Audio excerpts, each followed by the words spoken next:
Abasuubuzi bano bagamba nti abanoonya obwennyanja obuto tebasooka kubikebera wabula batuukira mu kusaba ssente ziba mu kakadde akalamba n'okwambuka. Abasinga mukola kusikambula n'okulinyako n'okusambasamba. Bakusaba emirimu emirimu gy'abasoma.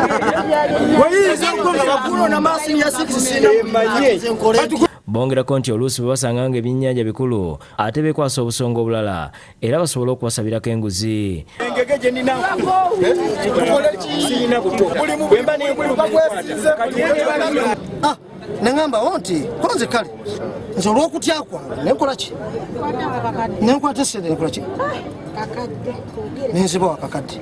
Abasuubuzi baliko abakulu mu poliisi Balumirizza okwatulugunya nga lwo n'ategeeza nti bamusabye obukadde 3 bamuwe ebyennyanja bye ebyakwatiddwa. Kati omulimu fe abagulongoosa eno tunagulongoosa tutya ng'era abali mu makubo tebalowooza nguzi.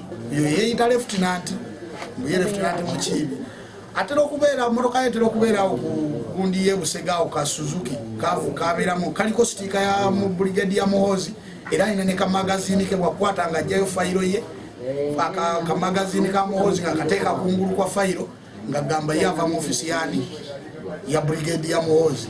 Basabye Pulezidenti ayingire mu nsonga yaabwe ne Minisita Ruth Nankabirwa abalaga abantu abateekeddwa okubaggyako ssente. Bagiri 10 bagiri 20 bagiri 7 abatukwata tubamanyi n'ennamba zaabwe ez'essimu tuzirina nabo bennyini amanya gaabwe abamu tubamanyi era n'abamu ku bo minisita yabatuweerezako natugamba abantu abo mukolagane nabo. Beediimye okuba ku kibakola nga n'ebisero mu basuubulira ebyennyanja birabiddwako nga bikubyeko wabula nga beediimye okubitunda nga bagamba nti bakoye okukolera ab'ebyenvuba ne poliisi. Roger Semuyaba yakusakidde Green ku Bukedde TV.